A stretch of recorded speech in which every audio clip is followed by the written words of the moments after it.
जिसने हम लोगों की जिंदगी बनाई है। और रेनेटस में जितना भी मैनेजमेंट का हिस्सा है, सभी लोगों ने अपना 100% दिया और इस प्लेटफॉर्म को बहुत लाजवाब, बहुत शानदार प्लेटफॉर्म बनाया। Thank you so much achiever group का। अचीवर ग्रुप के founder my mentor mister Rajveer Shekho sir का तहे दिल से थैंक यू। और ऐसी एक सीनियर पर्सन, एक ऐसी पर्सनैलिटी जो अचीवर ग्रुप के फाउंडर भी हैं और बहुत ग्राउंड पे भी हम लोगों को इतनी हेल्प करी है और पल पल हमें सपोर्ट करा। Thank you so much mister Birbhan Chaudhary sir ji. और एक ऐसी पर्सनैलिटी जो लेडीज को बहुत अच्छे से सम्मान भी मिल रहा है उनके माध्यम से और एक हिम्मत भी मिल रही है, सरिता मैम का तहे दिल से धन्यवाद है। और मैं धन्यवाद करूंगी ऐसे सीनियर का जो काम में 10x हमारी ग्रोथ में बहुत बड़ा सपोर्ट मिला और बहुत ज्यादा हार्डली हम लोगों को अपना समझ के, अपना भाई बहन समझ के इस तरीके से हमें हमारी अचीवमेंट में लेके जा रहे हैं मिस्टर शंकर पुष्करना सर का। Thank you so much sir. अगर आप मुझे सुन रहे हैं तहे दिल से आपका बहुत बहुत धन्यवाद है। और इस अचीवमेंट में बहुत सारी जिंदगी में आपका बहुत बड़ा सहयोग है। Thank you so much. और मैं एक थैंक यू करूंगी मिस्टर अवतार सर का, क्योंकि मैं नेटवर्किंग में बिल्कुल फ्रेशर हूँ और उन्होंने मुझे इस सिस्टम में लाके और बहुत कुछ सिखाया है। और सबसे बड़ी बात की, मुझे धीरे धीरे धीरे धीरे ऐसे गुरुओं के इस माध्यम जोड़ दिया जिससे कि मेरी आज अचीवमेंट हो रही है। और एक बहुत हार्डली, बहुत दिल से मैं थैंक यू करूंगी टोटल टीम का। ऐसी टीम जो मेरे हिसाब से, मैं अपनी टीम को बोलती हूँ सच्चे मोती। एक ऐसे सच्चे मोती मुझे मिले हैं और भगवान ने भी कहा कि तेरा संघर्ष है और तेरी मेहनत है और चल तेरे को इस दुनिया के ऐसे हीरो देता हूँ, ऐसे सच्चे मोती देता हूँ जिससे कि तू एक ऐसी सीक्वेंस वाली माला बनाएगी जिससे कि अचीवमेंट होती जाएगी। तो जितनी भी लवली टीम है, सभी लोगों को तहे दिल से धन्यवाद है। आप लोगों का बहुत बहुत मैं थैंक यू करती हूँ कि आप मेरे साथ में खड़े हुए और आज मैं इतनी बड़ी अचीवमेंट कर रही हूँ। और मैं बताना चाहूंगी, मेरा नाम अर्चना सिंह है, मैं देहरादून से हूँ और इस सिस्टम में फुल टाइम वर्क करते हुए मेरे को 3.5 साल से ज्यादा हो गए हैं। Thank you so much sir. और आप आज तो कुछ अलग करने वाले हैं। Thank you so much sir ji. Archana ma'am, आपने अपनी पूरी टीम का थैंक यू कर दिया, अपनी अपलाइन का कर दिया। तो हम जानना चाहते हैं मैम आपसे कि जैसे आप रेंटस में आए उससे पहले का सफर आपका क्या था? उस समय आप ऐसे किस लाइफ में थे? जो आप वर्किंग में थे, आप किसी कंपनी में कर रहे थे या आप ट्रेडिशनल में थे? आपकी लाइफ स्टोरी क्या रही? सर, लाइफ स्टोरी की बात करूं, जो हमारा इस समय मेरा मतलब खुद का वर्क चल रहा था, जी। तो वो तो एक ऐसी नीड वाला वर्क चल रहा था। मेरा जो काम था वो जूस बेचने का था और एक ठेले से परचेस करते थी और 10 रुपए का गिलास और घर घर जाके उसे 15 रुपए का सेल किया करती थी। वो सिर्फ प्रेजेंट टाइम की जरूरतों को पूरा करने के लिए मेरा काम चल रहा था। और मैं क्या बोलते हैं, फिर मैंने चने बेचने का काम भी उसी के साथ साथ स्टार्ट किया था। ये सारे काम चल रहे थे। लाइफ स्टोरी की बात करूं सर, लाइफ स्टोरी तो बहुत लंबी है, मेरा पूरा सेशन ही लाइफ स्टोरी में चला जाएगा। मैंने जीवन में बहुत सारे उतार चढ़ाव देखे हैं, बहुत बहुत बुरे हालातों से मैं निकली हूँ। बस मैं इतना ही कहूंगी कि हालात बुरे आते हैं इंसान को मजबूत करने के लिए, कुछ निखर जाते हैं तो कुछ बिखर जाते हैं। और मैं उन बुरे हालातों से मैं निखरी हूँ, बिखरी बिल्कुल भी नहीं।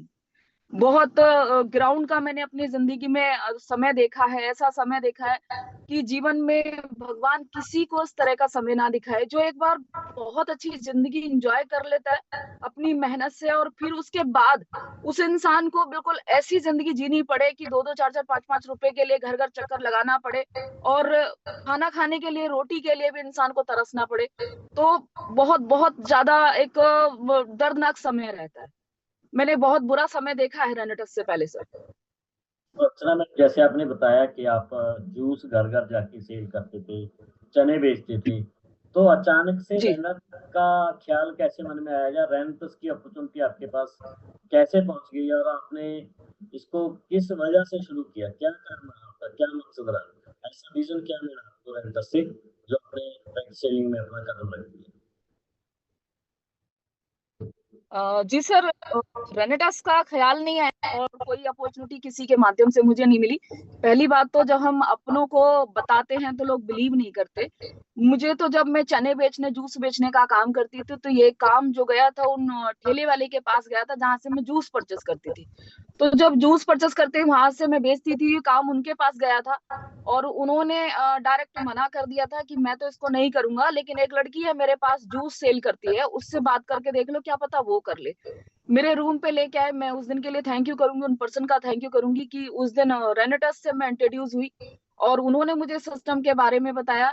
तो देखिए सर, मेरे को सिस्टम वगैरह तो कोई भी चीज समझ नहीं आई थी, बिल्कुल भी। मैं बाय चॉइस नहीं आई हूँ रेनेटस में, बाई चांस आई हूँ। तो मुझे कोई नॉलेज नहीं थी, तो फिर उन्होंने मेरे को बताया। मुझे एक चीज समझ में आ गई थी कि मैं मतलब पूरा दिन बिजी रहती हूँ और अपने जूस और चने के काम में। तो मुझे लगा कि एक रेनेटस की डब्बी में उस समय जो रिटेल बच रहा था वो 500 रुपए का बच रहा था। तो मैंने सोचा कि मैं इतना वजन नहीं उठाना पड़ेगा, क्योंकि जब मैं चने बेचती थी और जूस बेचती थी ना सर, तो मुझे एक टेबल लेके अपने कंधे पे डाल के और ऐसे इसमें रस्सी डाल के इस कंधे पे डाल के ऐसे ले जाना, और पीछे जो पिट्ठू बैग होता था उसमें जूस के पैकेट डालना, और इस हाथ में चने और जो प्याज वगैरह जो मैं मसाला लगा के बेचती थी वो, और चाकू वगैरह सब इस हाथ में होता था। मेरे पास किसी का कॉल भी आ जाए तो मैं सामान को नीचे रखूंगी और फोन उठाऊंगी, रिसीव करके बात करके और उसे रख के फिर से सामान उठा के चलूंगी। बिल्कुल बहुत बिजी रहती। तो मुझे समझ आया कि रेनेटस की डिब्बी 200 ग्राम की भी नहीं है, मैं पूरे दिन मेहनत करके एक दो डब्बियां बेच दिया करूंगी। तो मैंने सिर्फ डब्बी बेचने के लिए रेनेटस को ज्वाइन किया था सर। ये कह सकते हैं कि आपका जो जूस का वजन था वो ज्यादा था, रेंटस की डिब्बी का वजन कम था। मतलब आपने वजन तो क्योंकि जूस का कम करना शुरू किया ना, का वजन कम शुरू हो गया आपका। ये बात मैं समझ रहा हूँ आपकी स्टोरी से। जी सर। तो मैम आपके जी। एजुकेशन अ, जो आप आज बहुत बड़ी अचीवमेंट कर रहे हो, कितनी एजुकेशन आपके पास सर आपके? एजुकेशन की बात करूं तो एजुकेशन मतलब इसमें इतनी एजुकेशन में लोग सिर्फ जॉब भी नहीं कर पाते। ग्रेजुएशन किया है मैंने और ग्रेजुएशन भी कंप्लीट नहीं कर पाई थी। फाइनल में मेरा बैक आ गई थी तो वो एग्जाम नहीं दिया था मैंने। ग्रेजुएशन का मैंने सेकेंड ईयर कर रखा है और ज्यादा कोई मेरी बड़ी पढ़ाई नहीं है। ग्रेजुएशन तक तो पहुंचे ना, बहुत सारे वीरवान मुरादा जैसे लोग ऐसे भी हैं जो 8वीं 7वीं तक ही पहुंचे। तो आप तो ग्रेजुएशन तक तो पहुंचे ना, नॉलेज तो मतलब आपके पास थी। तो मैम जूस चने बेच के आप कितनी इनकम ले लेते थे और महीने का वहां पे जो चलता था आपका, क्या आपके एक्सपेंस है जो लाइफ के वो पूरे हो जाते थे फैमिली को चलाने के लिए? सर चने बेच के जो इनकम होती थी आप उसकी बात कर रहे हैं? Yes yes. चने बेच के जो इनकम होती थी चने और जूस से, पूरे दिन में जो पहला दिन था मेरा वो मात्र 80 रुपए से हुआ था। पहला दिन मेरा 80 रुपीज से स्टार्टअप हुआ था, फिर उसके बाद धीरे धीरे धीरे धीरे मेरी जो अर्निंग थी वो हाईएस्ट 380 रुपए तक चली गई थी। अराउंड माने तो 400 रुपए तक हाईएस्ट मैंने पर डे का करना शुरू कर दिया था। और पर डे में महीने की अर्निंग तो लास्ट वही जाती है 10-12 हजार रुपए। इसमें खर्चा भी तो आता है ना कुछ ना कुछ।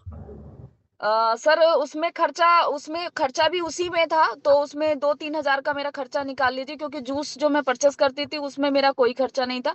10 रुपए का ग्लास मिलता था, मैं आगे 15 रुपए का सेल किया करती थी, उसमें मेरा कोई खर्चा नहीं था। बस उसमें मेरी मेहनत थी।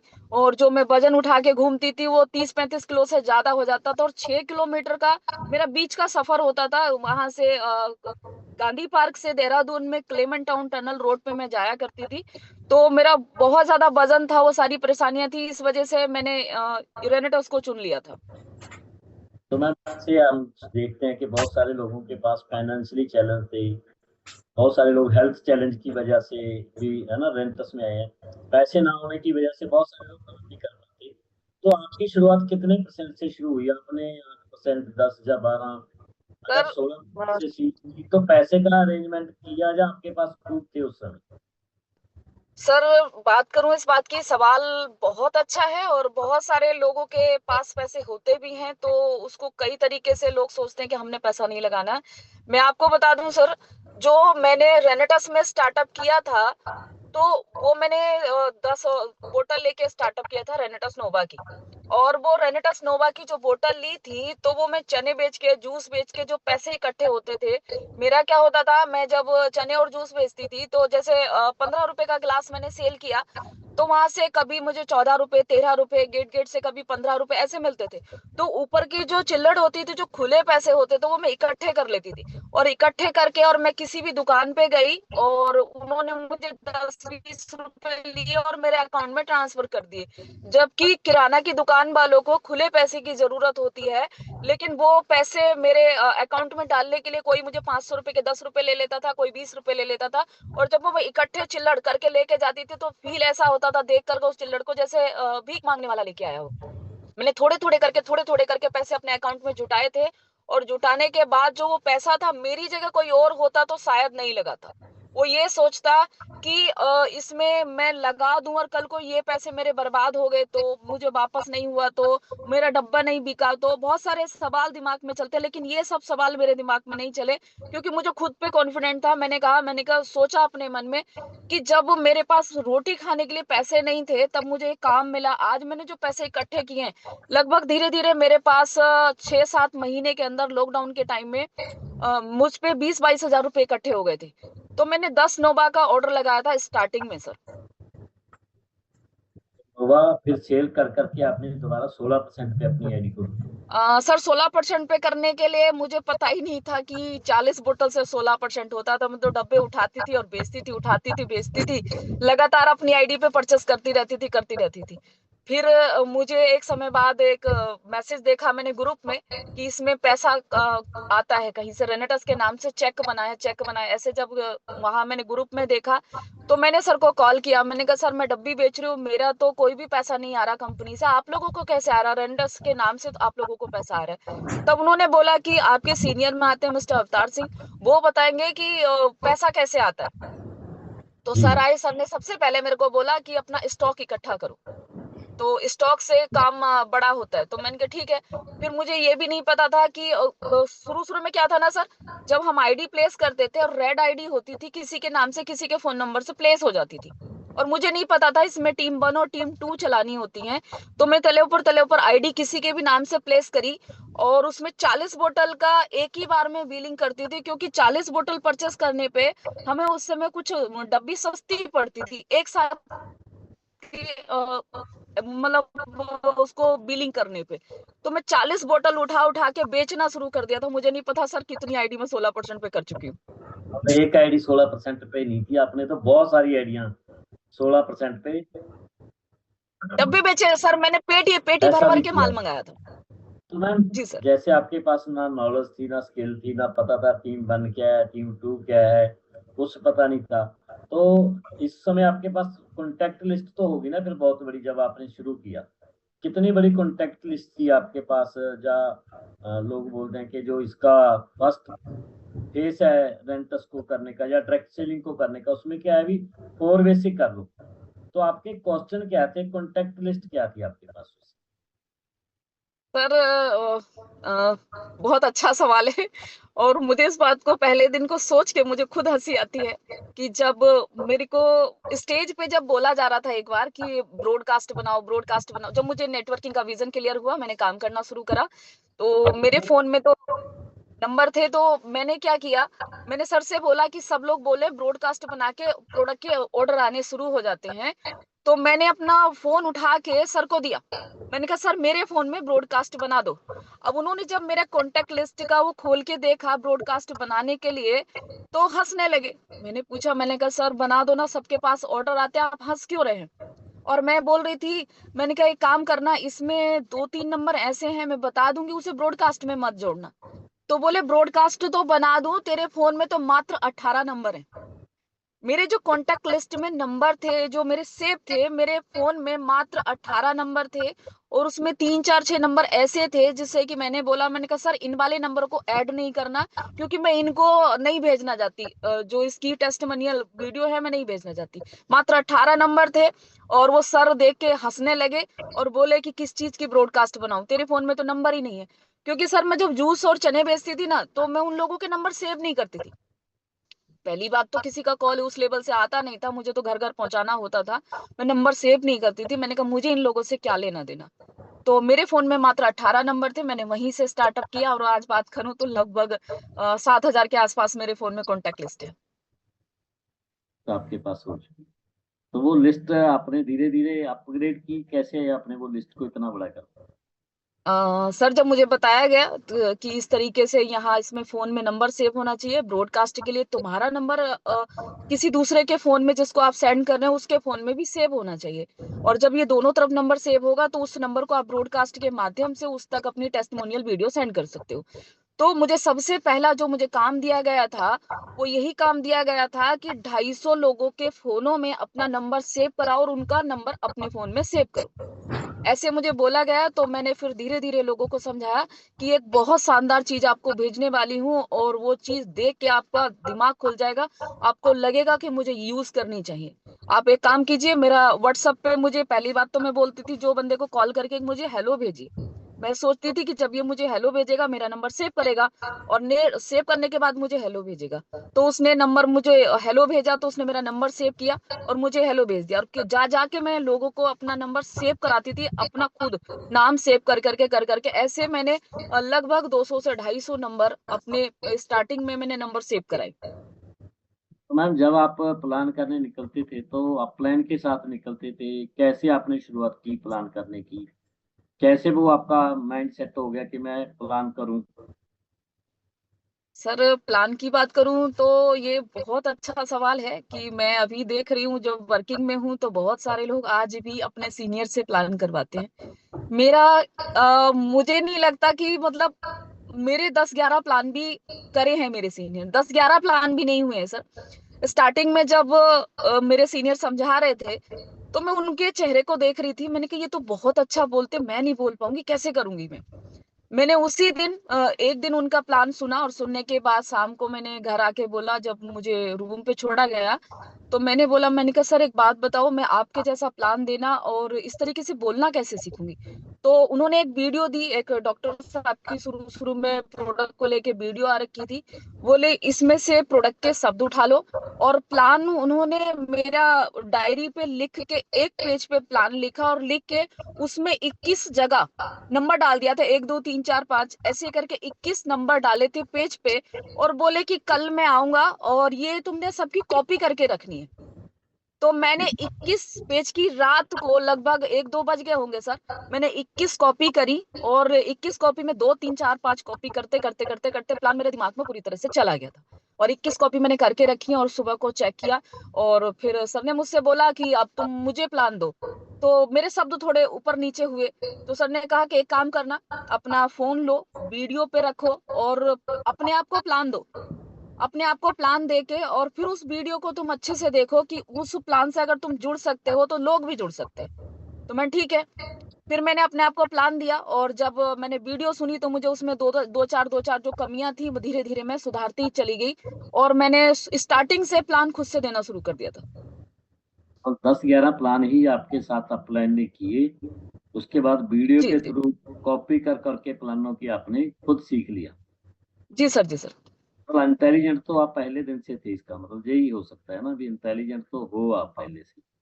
तो मैम क्या क्या स्ट्रगल आए उस समय आपके, जब प्लान करने जाते थे? लोगों के बहुत सारे कमेंट आते हैं, और खासकर लेडीज को ज्यादा स्ट्रगल करना पड़ता है उन चीजों में। घर भी संभालना है, प्लान करने भी निकलना है। बहुत सारी लेडीज को ये लगता है कि मैं कैसे निकलूंगी, मेरे पहले बच्चों को घर से भेजना है, खाना बनाना है, ये करना है, वो करना है, उसके बाद प्लान, फिर प्लान में भी बहुत सारे चैलेंज। तो आप उस समय क्या क्या चैलेंजों को देखते थे, कैसे आपने उसको मैनेज किया अपने टाइम? सर सबसे पहला तो जब मैं देहरादून में प्लान देने निकलती थी तो मुझे लगा कि मैं लगातार पैदल चलते चलते चलते चलते मैं परेशान हो जाऊंगी, और मुझे सबसे पहले अपना कुछ ऐसा व्हीकल ले लेना चाहिए, स्कूटी, जिससे कि मैं चलाना सीख जाऊं और सीख के मैं जाके लोगों के पास प्लान दिखाना शुरू करूं। और एक मजे की बात बताऊं सर, मुझे स्कूटी भी चलानी नहीं आती थी लेकिन एक्शन ले लिया था कि जब एक बार आ जाएगी। तो मैंने स्कूटी ली, और स्कूटी 30,000 रुपए किसी से उधार लिए, थैंक यू उस बंदे का जिसने मुझे 30,000 रुपए दिए थे, और 28,000 रुपए की सेकंड हैंड मैंने वेटर ली, और लेकर के जब वो घर आ गई तो जो पड़ोसी भाई थे मैंने उनसे बोला, मैंने भाई मेरी स्कूटी घर लाके खड़ी कर दो, उन्होंने घर लाके खड़ी कर दी, और वो स्कूटी खड़ी रहती थी और मैं रोज आती जाती, तो मेरे दिमाग में आई कि स्कूटी कभी भी नहीं बोलेगी अर्चना आ बैठ मैं तुझे लेके चलूं, मुझे सीखना चाहिए। तो मैंने मेरे पास कोई था नहीं जो मुझे सिखा दे। मैंने यूट्यूब पे वीडियो देखी स्कूटी कैसे सीखी जाती है। फिर और यूट्यूब पे वीडियो देखने के बाद मैंने सर को, सॉरी, भाई को बोला, जो पड़ोसी भाई थे, रूममेट थे बराबर में, उनसे बोला मैंने कि भैया कोई ऐसा कोई यहाँ पे ग्राउंड हो जहाँ मैं स्कूटी सीख सकूं, तुम मुझे छोड़ आओ। तो मैं सुबह सुबह अपना चाय और पराठे खा के और चाय पी के मैं निकल गई थी और पानी लेके गई थी। और ये सुबह 7:30 बजे मैं निकल गई थी। और ये सोच के गई थी, गर्मी का टाइम था, कि मैंने शाम को, मैं अगर आज स्कूटी नहीं सीखी ना तो मैं खाना नहीं खाऊंगी, आज के आज मैं स्कूटी सीख के रहूंगी। और मैं चली गई और वो मेरे को छोड़ के आ गए, क्योंकि 8 बजे उन्हें अपनी ड्यूटी पर निकलना होता था। फिर उसके बाद मैं वहां जाके एक ही बार में जो थोड़ा सा मैंने यूट्यूब पे देख लिया था, चलाई गिरी चलाई गिरी चलाई गिरी। और मैं एक दिन के अंदर अंदर शाम को जब आई थी, स्कूटी अपनी चला के लेके आई थी, क्योंकि खुद से कमिटमेंट करके गई थी कि स्कूटी आज के आज मैं सीखूंगी मैं। पर उधर से जो चला के लेके आई, थोड़ा थोड़ा पैरों पे आराम से ले आई। बस गेट पे लाके खड़ी करी और भाई से बोला कि भाई स्कूटी मेरी अंदर कर दो, मेरे से अभी नहीं होने की है। तो एक ही दिन में स्कूटी सीख गई थी। और खुशी बहुत ज्यादा हो रही थी। जब खुशी बहुत ज्यादा हो रही थी तो मेरे को फील कुछ नहीं हुआ। लेकिन जब रात को बिस्तर पे लेटी तो मेरे पूरे घोने, ये जो घुटने, ये कोनी होती हैं और ये हाथों के फिंगर होते हैं, स्कूटी ऐसे गिर गिर के मेरे पूरी बॉडी में कम से कम 8-10 जगह से ज्यादा चोटें लगी हुई थी। लेकिन वो चोट फील नहीं हुई, क्योंकि स्कूटी सीख गई थी। और उस बात का सवाल ये है कि चैलेंज आए प्लान दिखाने के लिए। फिर मैं जब निकलना शुरू करा तो मैं लोगों को कॉल करती थी। बात करूं सर, 20-25 लोगों को जब मैं कॉल करती थी, धीरे धीरे मैंने नंबर इकट्ठे कर ही लिए थे। और कॉल करती थी तो हाँ तो सब बोल देते। एक लड़की थी, लड़की की आवाज सुन के तो कोई भी मना ही नहीं करता। हाँ तो बोल देते थे। और बोलते थे ठीक है आ जाए मिलेंगे, क्योंकि मुझे बताया किसी को ये मत बोलो तुम प्लान के लिए आ रहे हो। क्योंकि ये रास्ता, ये चीज गलत है कि प्लान के लिए आ रहे हो, ये नहीं बोलना है। मुझे शुरू शुरू में ऐसा बताया कि प्लान के लिए मत बताओ, तुम सिर्फ मिलने जाओ और रैंडमली, और उसको बोलो कि तब कि मैंने एक अभी हाल ही में काम शुरू करा है, कि इसके बारे में थोड़ा बात कर लेते हैं। तो मैं ऐसे लोगों से बताना शुरू करती थी कि मैं आपसे मिलना चाह रही हूँ और मैं कब मिलूँ कैसे मिलूँ। तो ऐसे करके धीरे धीरे मैंने कांटेक्ट बनाए लोगों से, लेकिन 20-25 लोगों से हाँ कर दी। और मैंने देहरादून में जा जाके लोगों से मिलने की कोशिश करी। और एंड टाइम पे जब प्लान का नाम आ जाए, मेरे मुंह से निकल ही जाता था कि सर थोड़ा सही जगह पे बैठेंगे, थोड़ा सा मैंने काम भी शुरू करा, उसके बारे में बातचीत भी करनी है। तो प्लान के नाम से कोई मेरे से नहीं मिलता था। फिर मैंने देखा कि यहाँ कोई नहीं मिल रहा है। मेरा जो ससुराल था वो काशीपुर था, कि यहाँ से कुछ कांटेक्ट होंगे तो मैं इन लोगों को प्लान दिखा दूं। और ऐसा सोच के मैं वहां से देहरादून से काशीपुर जो है लगभग 200 कुछ किलोमीटर है, मैं वहां से सुबह सुबह सर्दी का टाइम, और मैं 3:30-4 बजे स्कूटी लेके वहां से निकलती थी। 4 बजे से पहले पहले मैं निकल जाती थी। और निकल के मैं पहुंचती थी वहां पे काशीपुर। और काशीपुर पहुंच के जब मैं लोगों को कॉल करती थी तो कोई भी पूरे दिन, मैं पूरे दिन वहां कॉल करती रहती थी, और मुझे एक भी बंदा मेरा कॉल रिसीव नहीं करता था प्लान के नाम पे। और मैं शाम तक बिल्कुल पूरी तरह से हताश हो जाती थी, एकदम निराश हो जाती थी। मैंने कहा डिसीजन तो ले लिया है कि अपना नाम बनाऊंगी, बड़ा काम करके दिखाऊंगी, ये सारे काम करूंगी, एक भी बंदा मेरे से प्लान के लिए मिलने को तैयार नहीं है। हालात उस समय इतने खराब थे कि हर रोज दिमाग में ये आता कैसे करूंगी। लेकिन उस समय सबसे बड़ा जो सहारा था ना मेरे पास, वो मोटिवेशन के लिए, वो था मेरा जूम। जी। हर रोज जब सुबह जूम सुनती थी तो हर रोज एक्साइटेड हो जाती थी कि नहीं मैं करूंगी, नहीं मैं करूंगी। ये जूम मुझे मोटिवेट करता था। और पूरे दिन जब रात को वहां से शाम को 5-6 बजे चलती थी, लगभग 2-2 बजे मैं अपने रूम पे पहुंचती थी देहरादून। 200 किलोमीटर स्कूटी चला के, ठंड का टाइम।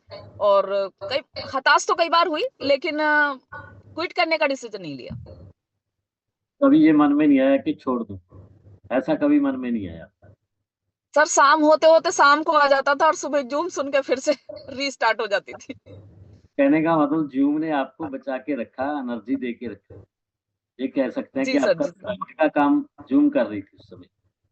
तो वैसे जी सर, जी नेगेटिविटी सर। तो बहुत बार नेगेटिविटी तो आती होगी मन में। कैसे नेगेटिव ख्याल आना है ना, अभी काम तो बहुत टफ है, इससे अच्छा तो चने बेच लें।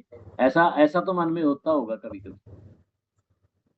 सर नेगेटिविटी ना, मैं सच बताऊं तो नेगेटिविटी इस बात को लेके कभी नहीं आई कि ये काम भारी है। मुझे ऐसा लगता है दुनिया का सबसे आसान काम नेटवर्क मार्केटिंग है। तो अब लग रहा बस है। यहाँ पेशेंस लेवल और मेहनत, इन दोनों को कभी भी कम नहीं करना चाहिए। पेशेंस बनाए रखो ये स्ट्रगल और आपका मेहनत कंटिन्यू रखो।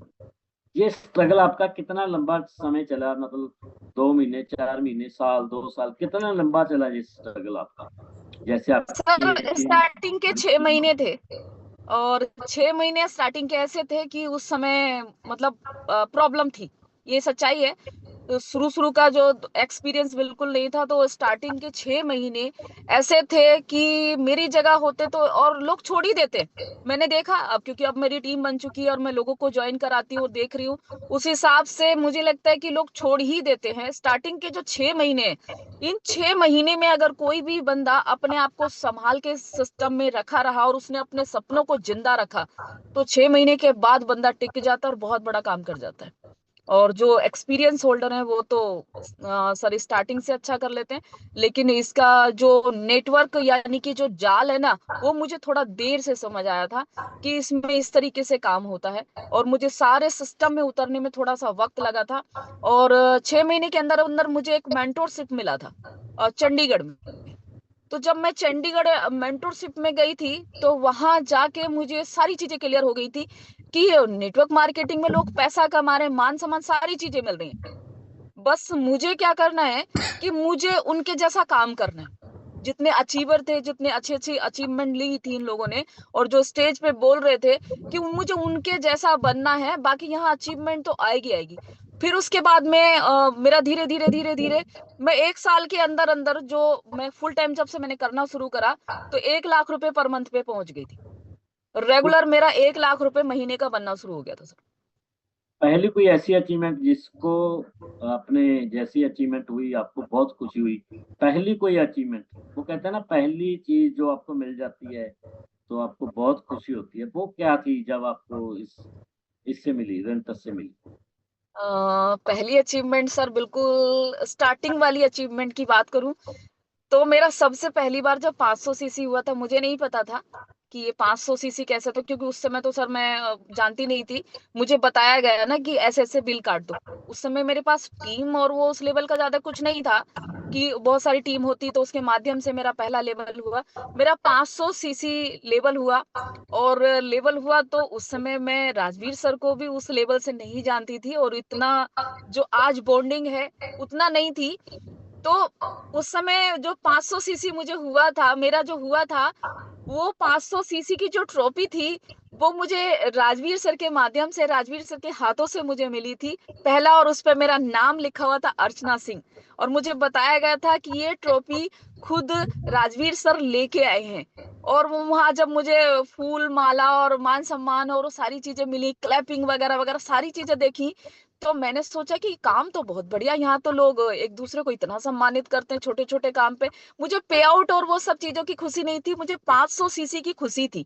मुझे बहुत अच्छा लगा कि यहाँ तो बहुत अच्छा सिस्टम है, लोग एक दूसरे को कितना प्यार करते हैं, कितना मान सम्मान करते हैं। और ट्रॉफी बना के मेरे नाम से, वो मैंने उसकी फोटो उठा उठा के बार बार देखती थी, और उसकी फोटो आज भी मेरे पास है। जो उस पे लिखा हुआ था, इस का लगा हुआ था, इस पर लिखा हुआ था उस पे, अर्चना से, देहरादून से। तो तो मेरा 500 सीसी की अचीवमेंट मेरी बहुत अच्छी थी और स्टार्टिंग की। 2 डिब्बी भी फ्री मिली है ना ट्रॉफी के भी साथ जाके साथ? इतनी खुशी हो गई थी सर। मिल गया था 2 डिब्बी सेल का भी। जी सर, जी बहुत सर, सारे लोग बिल्कुल। हमारे अभी 500 सीसी पे हैं, शायद उनको भी ऐसी खुशी फील होती होगी जब 500 सीसी हुआ होगा, या जब भी लोग करते हैं, तो बहुत अच्छा जी लेवल है एक स्टार्टिंग के लिए। तो मैम जैसे आपको प्लान करने गए, आपने अचीवमेंट 500 सीसी की, तो बहुत सारे लोगों ने नो बोला होगा, बहुत सारे लोगों ने कमेंट किए होंगे। तो आज बहुत सारे लोग हमारे ना उन कमेंट से नेगेटिविटी आ जाती है, नो से उनको लगता है कि ये धंधा चलेगा नहीं। तो आपका वो स्ट्रगल कैसा था, आपने वो कैसे फेस किया? उस समय आपके अंदर क्या क्या मन में विचार चलते थे कि कैसे करूं? जी सर, मेरे हिसाब से नहीं, ये सच्चाई है, दुनिया का कोई भी काम हो, वो रेनेटस ही नहीं और नेटवर्क मार्केटिंग ही नहीं, 100% कहीं भी रेस्यू नहीं होता। ये सच्चाई है कि लोग अगर इस चीज को मान लें, रेशियो पे थोड़ा ध्यान देना शुरू करें। हम किसी भी काम को जब लोगों को बताते हैं 100% हमारे साथ कोई भी नहीं जुड़ते। बस ये होता है कि शुरू शुरू में जब हमें बताया जाता है कि लोगों को हम जब प्लान बताते हैं 10 में से हमारे साथ 3 लोग जुड़ते हैं। तो स्टार्टिंग के ऐसे हो सकते हैं जो 7 लोग जो हमारे साथ नहीं जुड़ते। तो मुझे इस चीज के आंकड़े पहले ही बता दिए गए थे कि जब तुम प्लान दिखाने जाओगे तो स्टार्टिंग में लोग तुम्हारे नहीं जुड़े तो सोच लेना वो red category, yellow category, green category, मुझे जब पूरा बताया था कि इस तरह के लोग मार्केट में तुम्हें मिलेंगे और इस पे तुमने काम करना है। मैं सबसे कहूंगी अगर जो भी मुझे सुन रहे हैं कि ये अपना प्लान प्रेजेंटेशन करते समय पूरा बता दें, किसी का मनोबल ना टूटे। मुझे नो बहुत सारी मिली। नो की बात करूं ना सर, कई लोगों ने तो मुझे ये बोला कि कहाँ इन चक्करों में पड़ रही है। तो मैंने कहा सर मैंने गाड़ी लेनी है, मैंने कार लेनी है। तो मैं बोल ही देती हूँ, बंदों ने मेरे से ये भी कहा कार लेनी है, चलो मेरे साथ, मैं तुम्हें कार दिला दूंगा। कार दिला दूंगा, तुम्हें अच्छा उसमें रहना है ना तो अच्छा घर दिलाएंगे। कहाँ चक्कर में पड़ रही हो, लोगों को बताने समझाने, 2-2 डब्बी के लिए 100-200 रुपए के लिए काम करती हो। इन चक्करों में ना पड़ो, पढ़ी लिखी हो, देखने वाले में ठीक हो, चलो मैं दिलाता हूँ कार, बताओ कौन सी कार लेनी है। मैंने कहा सर मुझे ऐसे नहीं लेनी, मुझे अपनी मेहनत से लेनी है। मैंने उस बंदे को प्लान ही नहीं दिखाया। ऐसे कई लोग मुझे मिले और मैंने उन लोगों को इग्नोर करके आगे बढ़ी। क्योंकि चैलेंज है, इस तरह के लोग, हर तरह की नेगेटिविटी के लोग मिलते हैं, हर तरह की मानसिकता लोगों की अलग अलग। तो मुझे भी मिले और मैंने उनको फेस किया, मुझे कोई प्रॉब्लम नहीं आई और बहुत सारी नो मिली। देखिए यहाँ जो काम करने के लिए प्रॉब्लम कुछ नहीं है, सिर्फ क्या है कि नो जो मिली है उसको चैलेंज ना समझे, वो बिजनेस का पार्ट है। मैं ये चीजें समझ गई थी, मुझे पहले बता दिया था और मुझे एक एग्जाम्पल समझाया था। एग्जाम्पल ये समझाया था कि ऐसे मान के चलिए कि एक दुकानदार से पूछा गया तुम्हारे पास कितने कस्टमर आते हैं। तो बोला कि 100 कस्टमर आते, कि सामान कितना खरीदते, कि 15 कस्टमर खरीदते हैं मात्र। आंकड़े बताए 15 कस्टमर। तो उससे बोला गया दुकान वाले से कि तो फिर तुम 85-85 लोगों को एंटर क्यों होने देते हो, आते सामान खोलते, गंदा करते, गंदगी फैलाते और पानी वानी पीते, आपका नुकसान करते चले जाते। तो बताया गया कि वो जो आते ना हमारे 100 कस्टमर, उसमें से कुछ नहीं पता होता, कई बार जो 15 कस्टमर होते हैं वो सबसे लास्ट वाले भी हो सकते हैं। तो 85 लोगों को इसलिए फेस करना पड़ता है। तो मुझे भी बताया गया कि 100 लोगों में से तुम्हें ऐसे लोग मिलेंगे, 20 से 30 लोग तुम्हारे साथ जुड़ जाएंगे। 33 का रेशियो आता है। 60-70 लोग अगर तुमने स्टार्टिंग में फेस कर लिया, हमें नहीं पता कि तुम्हें येलो कैटेगरी के पहले मिल जाए या रेड कैटेगरी के पहले मिल जाए या ग्रीन कैटेगरी के पहले मिल जाए, लेकिन ये सच्चाई है 100 लोगों में से 100 नो किसी को आज तक ना मिली ना मिले। ये बात मुझे बताई गई थी। तो मैं लग गई, मैंने कहा ठीक है। जब भी कोई मुझे मना करता था तो मैं सोचती है अच्छा ये येलो कैटेगरी का। जब को होता था कि ठीक है तुम करो और तुम्हें देख के फिर बाद में हम भी कर लेंगे, जब तुम्हारा कुछ बनने लगेगा। तो मैंने कहा ठीक है ये येलो कैटेगरी का। जो बोलता था इन चक्करों में मत पड़ो, ये काम बर्बाद करते हैं, परेशान करते हैं, तो मैं बोली ये रेड कैटेगरी का। अपने दिमाग में सोच लेती थी और मैं कभी भी निगेटिव नहीं हुई। मैम बहुत जी सारे सर। लोग ना जब बोलते हैं कि चलो सोच के बताएंगे, पैसा शाम को देंगे, आज पैसा नहीं है, मम्मी से बात कर लूं, पापा से बात कर लूं, हस्बैंड से बात कर लूं, वाइफ से बात कर लूं, तो उसके बाद फोन नहीं उठाते। तो फोन ना उठाने की कंडीशन में फिर आपके पास ऐसे क्या सोल्यूशन थे भाई वो फोन उठा लें या उनसे हम काम करवा लें, ऐसी सिचुएशन में आप कैसे हैंडल करते थे? सर क्या है ना कि अच्छा सवाल है। होता है, बहुत लोगों के साथ ऐसा होता है, मेरे साथ भी बहुत बार ऐसा हुआ। प्लान प्रेजेंटेशन हुआ और हाँ कर दी और उसके बाद पूछ के बताएंगे बोल दिया और उसके बाद फोन भी नहीं उठाया। ये सच्चाई है, बिजनेस का पार्ट है, हुआ है मेरे साथ भी। बट मैं फिर भी इतना कहूंगी कि पहली बार तो हमारा काम है बंदे को फॉलो अप करना। जिसको हमने प्लान प्रेजेंटेशन किया, हो सकता है कि शायद पैसे का चैलेंज उसके घर घर में हो और उसके फैमिली वाले मना कर रहे हो, या फिर उसके सपनों में जानना, कुछ ऐसी बातें हो सकती हैं। तो हमारा सबसे पहला काम है उसको फॉलो अप करना। उसे बिजनेस में जो पैसा आ सकता है, जो अचीवमेंट मिल सकती है, उसको, क्योंकि जब अपने फायदे का सौदा होता है तो कोई किसी से नहीं पूछता, कोई चैलेंज नहीं आता। पैसे का भी कोई चैलेंज नहीं होता जब उसको ये फील हो गया कि ये काम बहुत लाजवाब है और इससे जिंदगी बन सकती है। तो बंदा हमारे साथ साइन अप कर ही लेता है और वो जुड़ जाता है, जुड़ के अच्छा काम भी करता है। बट जो जिन लोगों को हम फॉलो अप नहीं करते, ये सोच के छोड़ देते कि चल छोड़िए, तो मना ही कर रहा है। हो सकता है एक दो बार फॉलो अप करने से वो बंदा जुड़ जाए। सर मैं अपने फॉलो अप की बात करूं तो मैं बंदे का एक बार मेरे फोन में नंबर सेव हो जाए और सेव होने के बाद मैं उसको फॉलो अप करना शुरू कर दूं, चाहे 1 साल में आए, 2 साल में आए, 3 साल में आए, मेरे इन 3 सालों में एंट्री पहले दिन की अभी तक भी आ चुकी हैं। जिनको स्टार्टिंग में मैंने प्लान प्रेजेंटेशन किया था, मैं धीरे धीरे फॉलो अप करती रहती हूँ, अचीवमेंट दिखाती रहती हूँ, आज ऐसा हो रहा है रेनेटस में, आज ऐसा हो रहा है, आज ऐसा हो रहा है, बताती रहती हूँ। जी सर। मतलब आपने कभी भी उनका पीछा छोड़ा नहीं? पीछा नहीं छोड़ा सर, मैं तो ऐसा लग जाती थी, क्योंकि सीनियर बोलते हैं कि जब तक बंदा दुनिया से ना चला जाए या फिर हमें ब्लॉक करके साफ साफ मना ना कर दे, अच्छा, तब तक पीछा नहीं आपने भी छोड़। किसी लोगों को ब्लॉक किया, जैसे आपने पहले बताया कि लोग हमें है ना ऑफर्स करने लग जाते हैं, तो ऐसी कंडीशन में बहुत सारी महिलाओं को आती होंगी, तो क्या उन लोगों को ब्लॉक कर नहीं देना सर, चाहिए? मेरे या को नेटवर्क मार्केटिंग जब पहले नहीं करी थी तो पहले तो किसी का कॉल नहीं आया, कभी कोई कॉल मैसेज वगैरह या किसी ग्रुप में जोड़ना, ये सब मेरे साथ पहले कभी नहीं हुई। लेकिन जब मैंने रेनेटस में आई और रेनेटस में आके काम करना शुरू करा, लोगों को प्लान प्रेजेंटेशन शुरू किया, तो जब लोगों को धीरे धीरे पता चलने लगा कि ये भी नेटवर्क मार्केटिंग करती हैं, तो मुझे नई नई कंपनियों के जो प्लान देना शुरू किया था, मैंने उन लोगों को ब्लॉक किया। या फिर कोई लड़की समझ के उल्टे सीधे कमेंट करते थे, उन लोगों को ब्लॉक किया। वरना वैसे मैंने किसी को ब्लॉक नहीं किया, कि मुझे काम के लिए बंदा जो बार बार कह रहा है और मैं उसे ब्लॉक नहीं किया।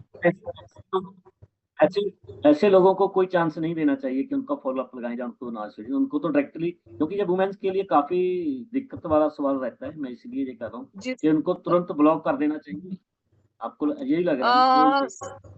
नहीं सर, मतलब मेरे कहने का ये मतलब है कि कुछ लोग तो जेन्युइन होते हैं और कुछ लोग फेक भी होते हैं।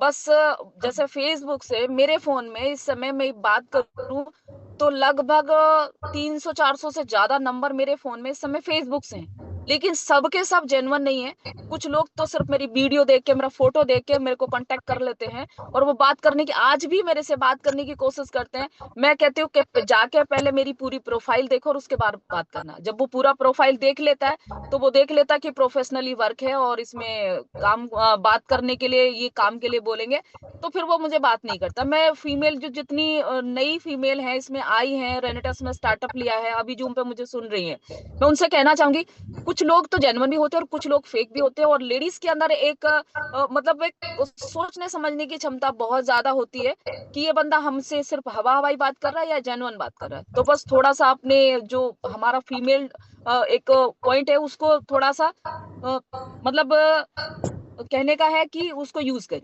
कि कौन हमारे लिए अच्छा है और कौन हमारे लिए बुरा है। प्रॉब्लम तो आती है, प्रॉब्लम तो आती है, लेडीज को और ज्यादा आती है।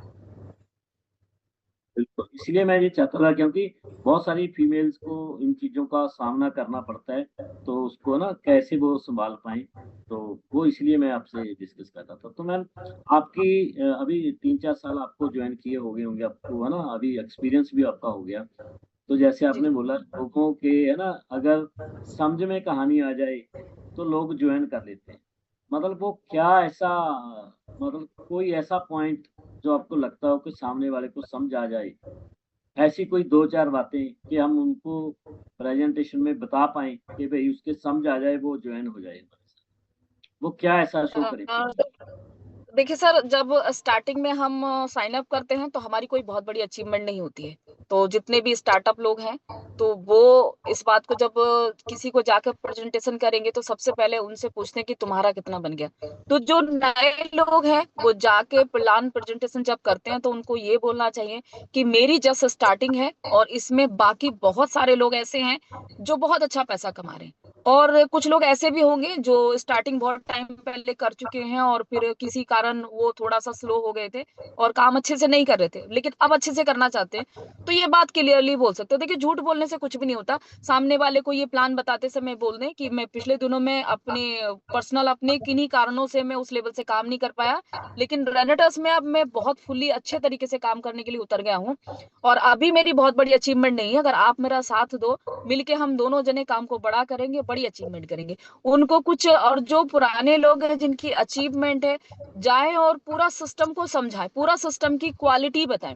कई बार ऐसा होता है कि हम ना प्रोडक्ट को लेके तो अपने जाके फील्ड में इतना बताते हैं कि सामने वाला बंदा सिर्फ प्रोडक्ट के बारे में सोच के पीछे रह जाता है। क्या कि यहाँ तो हमें जाके प्रोडक्ट सेल करना पड़ेगा, प्रोडक्ट की इतनी क्वालिटीज है, इसकी सारी हमें याद करनी पड़ेगी, प्रोडक्ट के बारे में हमें डॉक्टर बनना पड़ेगा। क्योंकि जो प्रोडक्ट के बारे में ज्यादा बड़ी प्रेजेंटेशन कर देते हैं और बिजनेस प्लान की उस लेवल से बता नहीं पाते, तब तक बंदे का ना दिमाग उससे हट चुका होता है, क्योंकि किसी भी इंसान को बहुत लंबा बंदा सुन ही नहीं पाता। तो कोशिश करें कि अपने प्रोडक्ट के बारे में थोड़ा बताएं, क्योंकि हमारा सेलिंग का बिजनेस नहीं है कि हाँ हर महीने उठाना है, कंडीशन है, वो सब चीजें अपने बिजनेस में नहीं है। तो आप कोशिश करें कि जाएं और 5 मिनट अपने प्रोडक्ट पे लगाएं, प्रोडक्ट लाजवाब है आपका, और अपने बिजनेस प्लान पे ज्यादा टाइम लगाएं, और बिजनेस प्लान में जितनी मास्टरी करनी है कर लें कि हमारा बिजनेस प्लान है, इसमें पैसा कैसे कैसे देता है, इस तरीके से देता है, इसमें हमारा सेल्स ग्रोथ बोनस पे इतने सारे, हमें अगर कुछ अच्छी स्टडी करनी है तो अपने 12 लेवल के नाम याद रखें, कौन से लेवल पे कितना पे आउट आ रहा है उसको याद रखें, अपना फ्यूचर प्लान क्या है कि हमारा इसमें सेल्स ग्रोथ बोनस है, फ्यूचर प्लान को प्रेजेंटेशन करें, बताएं, वहां उसको ये दिखाएं कि तुम्हारा फ्यूचर सिक्योर है। आज के टाइम तो रेनेटस में ज्वाइन कराना बहुत आसान हो गया है, क्योंकि कंपनी ने शानदार इस समय जो सेल्स ग्रोथ बोनस लेके आई है, कंपनी बहुत अच्छा है। इसके माध्यम से लोगों को बहुत इजीली ज्वाइन कराया जा सकता है। फ्यूचर के बारे में जरूर बात करें और पूरा समझाएं कि अगर हमने यहाँ से स्टार्टअप लिया, बाइनरी से हम ये कर सकते हैं, लेकिन ये सेल्स ग्रोथ बोनस हमारा यहाँ 35 करोड़ के सेल्स ग्रोथ बोनस है, और 35 करोड़ को आप इतने दिनों में कंपनी ने इस पूरी सेल्स के 12 पे आउट बनाए हैं। पहले पे आउट कितना है और लास्ट पे आउट कितना है, कौन से लेवल पे आउट कितना है, पूरा बंदे को, सामने वाले को पूरा समझाएं, और समझाएं अगर उसको समझ में आ गया, उसे लगा कि ये सारी चीजें मेरे को मिल सकती है, इजी करके बताएं, प्लान को कभी भी टफ करके ना बताएं। कुछ लोग ऐसे हैं कि प्लान जब रिटर्न करते हैं ना, लिखते हैं, तो ऐसा लगता है कि जैसे मतलब टाइपिंग वाली मशीन से टाइप कर रहा हो। वो बहुत बढ़िया क्वालिटी से प्लान को लिखते हैं, और सामने वाला सोचता है कि मेरी तो ऐसी राइटिंग भी नहीं है, ऐसा प्लान तो मैं कभी कर ही नहीं पाऊंगा, तो इसका मतलब ये काम मेरे लिए नहीं बना। बड़ा सिंपल और बड़ा आसान शब्दों में सामने वाले को अपना प्लान प्रेजेंटेशन करें, और प्रोडक्ट पे कम टाइम लगाएं। और मुझे ऐसा लगता है कि जिसको चीजें समझ में आ गई और जो अपने फ्यूचर को लेकर के बहुत ज्यादा पॉजिटिव होगा, तो वो 100% हमारे साथ ज्वाइनिंग करेगा। पर बहुत सारे लोग एक्सक्यूज करते हैं, घर से बाहर नहीं निकल पाते, उनको सर्दी लग रही है, गर्मी लग रही है, कभी बारिश लग रही है। तो बहुत सारे लोग ऐसे कंडीशन में फंसे रहते हैं कि सुबह घर पे निकले, एक प्लान किया, फिर वापस आके घर पे खाना खा रहे हैं दोपहर का, फिर गए, कोई मिला नहीं, किसी ने फोन नहीं उठाया, फिर शाम को आके घर पे सो गई। तो ऐसे जो लोग रहते हैं, आपको क्या लगता है, उनको क्या आप सुजेस्ट करना चाहोगे, कैसे इन कंडीशनों से बाहर निकलने की? सर, इसमें तो मैं एक सबसे पहला वर्ड तो ये बोलूंगी कि सोच बहुत छोटी है। सबसे पहला वर्ड, सोच बहुत छोटी है। दूसरी चीज, दुनिया का ऐसा कोई भी काम नहीं है जो घर में बैठे बैठे आपको करोड़पति अरबपति बना दे, आपके सपने पूरे कर दे। हर काम के लिए बाहर निकलना पड़ता है, और जो मिडिल वर्ग के लोग होते हैं ना, उन्हें तो उनके काम तो उनके बाहर जाके ही है। एक प्रोफेशनल वर्क जब हो जाता है, वीआईपी वर्क जब हो जाता है, उस समय घर में रह के किया जा सकता है। लेकिन जब हमारा काम ना मिडिल और लोअर बर्थ वालों के जो काम है, मैं अपना बात कर रही हूँ, और मैं मिडिल क्लास से लोअर बर्थ वालों के लिए बात कर रही हूँ, कि ये हमारी लाइफ के जो काम है ना, वो घर से बाहर जाके ही है, और घर के अंदर कोई भी काम नहीं है। आप मजदूरी करने वाले को देख लीजिए, वो घर से बाहर जाता है, फैक्ट्री में जॉब करने वाले को देखिए, वो घर से बाहर जाता है। हर काम में, छोटे मोटे बिजनेस में, छोटा छोटा जो भी हमारा कारोबार है, हर काम में बंदे को घर से बाहर जाना ही पड़ता है। बात ये आती है कि जो लोग घर से नहीं निकलते हैं, उनकी सोच छोटी है। उन्होंने कभी ये नहीं सोचा कि हमें अपने जीवन में पूरी जिंदगी मेहनत करना है, या कुछ ऐसा समय हमें मिल जाए इस लाइफ से कि हम एक हद तक मेहनत कर लें, और मेहनत करने के बाद उसके बाद हम अपनी लाइफ को एंजॉय करें। अगर ये चीजें उनको क्लियर होगी, तो वो सच बात है कि वो इस समय अपने 4-5 साल तरीके से लगाएंगे। क्योंकि सोच छोटी की बात करूं, कुछ लोगों को मतलब 500 सीसी 1000 सीसी जब रेगुलर बनना शुरू हो जाता है, तो उनके जो सपने हैं ना, उन्हें ऐसा लगता है कि नौकरी में तो इतना मिलता ही नहीं, यहाँ तो उतना मिल तो रहा है, ये तो बहुत बड़ी बात है। तो उनके लिए घर से निकलना उनके लिए एक छोटी सी बात हो जाती है, क्योंकि 1000 सीसी पे भी बंदा 40,000 रुपए पर मंथ पे पहुंच जाता है, और 40,000 की प्राइवेट सेक्टर में जॉब नहीं है। और ऐसे लोगों के लिए तो बिल्कुल भी नहीं है, जो मतलब एग्जाम्पल मेरी बात ले लीजिए, कि जैसे मैं भले ही ग्रेजुएशन कर रखा है, वो भी सेकेंड ईयर का तक पहुंची हूँ, तो मेरे लिए 40,000 की कोई फील्ड में जॉब नहीं थी। तो अगर मैं सोच लेती कि मुझे जॉब से तो ज्यादा अच्छा आ रहा है, कंफर्ट जोन में अगर चली जाती, तो शायद मैं यहाँ तक नहीं पहुंच पाती।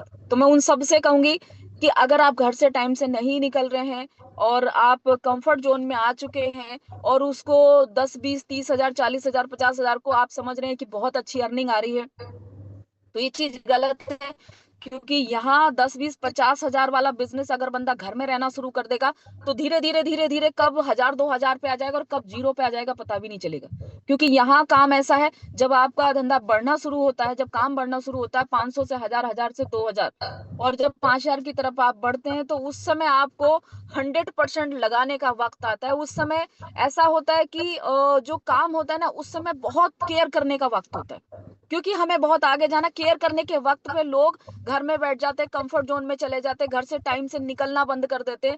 सर, जब मैंने अपना काम स्टार्ट किया था, क्या उन दिनों बारिश नहीं पड़ी थी? क्या उन दिनों ठंड नहीं पड़ी थी? क्या उन दिनों हवा नहीं चली थी? क्या उन दिनों धूप नहीं चली थी? सारी चीजें थी, मैंने सबको फेस किया। मुझे बताया गया था कि 1 साल टोटल सीजन अपने ऊपर उतार ले अर्चना, तो फिर उसके बाद तेरा जो वर्क है वो इजी वर्क हो जाएगा, मेहनत रहेगी लेकिन थोड़ा आसान हो जाएगा, तेरे पास कार आ जाएगी। तो मैं उन सबसे कहूंगी कि थोड़ा कंफर्ट जोन से बाहर आए, और अपना टाइम टू टाइम घर आना, और घर से रोज नौकरी की तरह निकलना। तो नौकरी जैसा ही पैसा आएगा, इससे बड़ा पैसा नहीं आएगा। कहने का मतलब ये है, अभी हमें उस समय और मेहनत लगाने की जरूरत होती है, जब ये लेवल आ जाते हैं 500 हजार 2000 सीसी, तो उसके बिल्कुल सर, बाद ये वक्त ऐसा होता है जिसने संभाल लिया सर, वो बहुत आगे जा सकता है मेरी तरह। जी तो सर, हमारे सर लोगों की तरह। आपने बोला कि उस समय फिर बंदा कार के बारे में ही सोचने लग जाता, तो पहली कार आपने कौन सी ली थी, जो फर्स्ट कार ली अपनी? सर, सबसे पहले जो कार ली थी, तो वो कार ली थी वैगनार। वैगनआर फिर हम लोगों ने चलानी? वैगनार ली थी। जी सर। ड्राइविंग और आती थी? वैगनार। जी सर। ड्राइविंग आती थी उस समय? नहीं सर, मैं आपको उस समय का थोड़ा सा बताती हूँ। काशीपुर से थे एक पर्सन, मिस्टर मुख्तियार सर। तो वो बाइक वहां से जब वैगनार हमारी शोरूम से निकली, तो वहां से वो चला के ले आए। और चला के लाने के बाद फील्ड में मैं और मुख्तियार सर, अवतार सर और हरदीप भाई, ऐसे हम 4 लोग थे। और ला के फील्ड में खड़ी करी, और करके मुझसे बोले कि आओ मैडम बैठो। तो मैं सोची मजाक कर रहे होंगे। मैंने कहा हाँ हाँ बिल्कुल बैठ जाऊंगी। बोले हाँ सच में बैठो। जब उन्होंने 2 3 बार ये बात बोली, तो मुझे उनके चेहरे को देख के लगा सीरियसली मेरे से बोल रहे हैं, इस पे बैठो, क्योंकि मुझे ड्राइविंग नहीं आती थी। लेकिन उन्होंने जब बैठा दिया, बोले बैठो, मैं सोची फोटो वोटो खींचेंगे, कोई बात नहीं। तो मैं बैठ गई। बैठ के बोले कि ऐसे से गाड़ी स्टार्ट करो और ऐसे से करना शुरू करो। जैसे मुझे बताया, तो सर कॉन्फिडेंस तो शुरू से था। तो मैंने उसको चलाना शुरू करा, वो चलने लगी। और चलने लगी तो मुझे अच्छा लगा, मैंने ये तो चल रही है। और चल रही है, मैंने वहां 2 राउंड लगाए, और 2 राउंड लगा के बोले चलो रोड पे लेके चलो। और मुझे रोड पे लेके गए, और रोड पे ले जाने के बाद बस पहली बार ये था कि स्पीड जो थी ना, वो 60 से नीचे नहीं आ रही थी। तो मैंने बोला, मैंने कहा ये तो इससे, बोले कम करो कम करो। मैंने कहा कम हो ही नहीं रही, कम कैसे होनी? बोले कि जो हमारी रेस होती है ना, वो ऐसी होती है जैसे पेन की नीब, धीरे धीरे धीरे धीरे दबाओ। और ऐसे करके मैंने पहले दिन ही रोड पे गाड़ी चला दी। घबराहट बहुत हुई थी, पर मजा आया था, अच्छी लगी थी। और रोड पे चलाने के बाद सर ने मेरे से गाड़ी ले ली, और लेके फिर बाद में फिर मैंने अच्छे से सीख के चलाना शुरू करा। अभी आपने एक नई गाड़ी ली है, वो कौन सी गाड़ी ली है, क्या फीलिंग है, कितने की वो गाड़ी आई है जो अभी अभी आपने बाई की है? तो आपको बधाई भी अ, देती हूँ इसके लिए, कांग्रेचुलेशन भी बोलता हूँ। Thank you sir. और उसके बाद हमने फिर ली ओरा गाड़ी, 10.5 लाख की। पहले लगभग 8 लाख की सीएनजी वाली हमने वैगनार ली। फिर उसके बाद गाड़ी हमने ओरा ली। और उसके बाद अभी जो गाड़ी ली है, वो स्कॉर्पियो एन है, luxury top model. 27 lakh, 27 lakh रुपए की गाड़ी है। और इसकी फीलिंग की बात करूं, तो मैं आपको सबसे लास्ट में बताऊंगी इसके बारे में। और मैं पूरा आपको गाड़ी दिखाऊंगी सबसे लास्ट में। Next sir. तो मैम, और आप कितने विदेश टूर किए, क्या फीलिंग रही उस समय की आपकी? विदेश टूर सर मैंने 6 फॉरेन ट्रिप अचीव किए हैं। सबसे पहला फोकेट था, फिर वियतनाम था, फिर इंडोनेशिया बाली था, कजाकिस्तान अलमाटी था, और फिर अजरबैजान, हाँ बीच में पताया का टूर था, बैंकॉक पताया। और अभी लास्ट अजरबैजान बाकू गए। अजरबैजान बाकू ही है शायद, अजरबैजान बाकू। सर इतने सारे टूर हो गए हैं, तो अब तो 6 टूर ट्रिप हो चुके हैं। जी सर। रेंटस से पहले कभी हवाई यात्रा की थी या रेंटस में आके ही आपने पहली बार एयरप्लेन की फीलिंग ली? सर रेनेटस से पहले तो मुझे ये भी नहीं पता था कि फ्लाइट में बैठने के लिए हम बिना पासपोर्ट के, यानी कि डोमेस्टिक फ्लाइट, हम टिकट लेके बस की तरह सफर कर सकते हैं। मुझे ये भी नहीं पता था। बस बहुत मतलब ऐसा लगता था। मैं ऐसे ही कभी अपनी फ्रेंड सर्कल में बैठी थी, तो मैं उनसे बोल रही थी, मैंने कहा ऐसा करेंगे, पैसे इकट्ठे करेंगे और जल्दी से पासपोर्ट बनवाते हैं और हम लोग फ्लाइट में बैठेंगे। जी। तो मैंने कहा वहां तो उस समय बात हो गई, वो तो खत्म ही हो गई थी। फिर जब मैं रेनेटस में आई, रेनेटस में आने के बाद 1 अप्रैल 2023 को, मैं थैंक यू करूंगी उस दिन के लिए अवतार सर को। अवतार सर ने बोला कि चलो मुंबई चलते हैं फ्लाइट से। मैंने कहा जी। मुंबई फ्लाइट से? मैंने कहा मैं कैसे जाऊंगी, मेरा तो पासपोर्ट बना हुआ नहीं है। तो सर बोले वहां पासपोर्ट की जरूरत नहीं पड़ती है और हम ऐसे ही चले जाएंगे। मैंने ऐसे कैसे चले जाएंगे? बोले जैसे हम ट्रेन का और बस का टिकट लेते हैं, वहां भी उसका टिकट का थोड़ा प्रोसेस अलग तरीके से होता है, टिकट लेके हम चले जाएंगे। मैं ठीक है। उस दिन की खुशी के ठिकाने नहीं थे और मैं सोच रही थी, मैंने कहा आज तो मैं हवाई जहाज में बैठूंगी। और शुरू स्टार्टिंग में सुबह से उठ के हम एयरपोर्ट पहुंचे। और जब जी। मेरी पहली एंट्री एयरपोर्ट पे हुई, तो मैंने देखा कि एयरपोर्ट पे सर इतनी भीड़ थी, इतनी भीड़ थी। मैं उस समय जाके देख रही, उन सब लोगों को देख रही ऊपर से नीचे तक। मैंने कहा मैंने तो कभी इतना आईएसबीटी बस स्टॉप पे इतनी भीड़ नहीं देखी जितनी यहाँ एयरपोर्ट पे। ये कौन से लोग हैं, कौन से मतलब उससे आए, ग्रह से आए हैं, जो यहाँ पे सब लोग, इतनी सारी भीड़ है। मैंने वहां जाके सब चीजों को देखा। फिर एक चीज मैंने अपने लिए फील करी कि मैं जिंदगी में बहुत पीछे थी, कि ये भी दुनिया के लोग हैं और ये भी हमारे इंडिया के लोग हैं, और इंडिया के मतलब वर्ल्ड के लोग थे। बट मैं सोच रही कि इंडिया के यहाँ कितने लोग हैं, और यहाँ पे एयरपोर्ट पे अकेले लड़कियां अकेले घूम रहे हैं, 15-16 साल के जो बच्चे हैं वो अकेले अपना अपना लगेज लेके अकेले घूम रहे हैं। तो मैंने, हम दुनिया में बहुत पीछे थे। तो मैंने उस दिन फिर से थैंक यू करा रेनेटस का और अचीवर ग्रुप का। मैंने कहा कितना शानदार प्लेटफॉर्म मिल गया कि मुझे ये दुनिया देखने का मौका मिला, और मेरी सोच वहां से फिर से बहुत बड़ी हो गई थी। जितने लोग मुझे सुन रहे हैं, मैं सबसे कहना चाहूंगी कि ये दुनिया में जो चीजें बनी है ना, इंसान ने बनाई है और इंसान के लिए बनाई है। इसका एंजॉय जरूर करें। और जो फ्लाइट का सफर था वो बहुत लाजवाब, तो बहुत अच्छा था।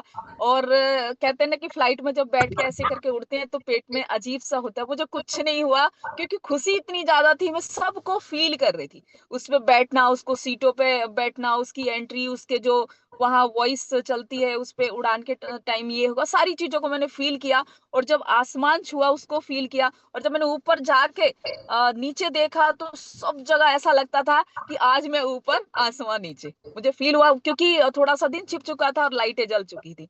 तो उस समय बहुत अच्छी फीलिंग थी, एकदम गुड फीलिंग थी। शाम को लगभग 7:30 बजे हमने फ्लाइट से टेक ऑफ किया था वहां पे। बहुत बहुत अच्छी गुड फीलिंग थी। उस समय समझ आ गया था कि जिंदगी जीना तो अब शुरू किया है। वहाँ रह जानी नीचे, तो वो जूस बेचने वाली आसमां को छू रही है अब। तो मैम जी सर। हाईएस्ट आपने कितने का लिया रेंटस?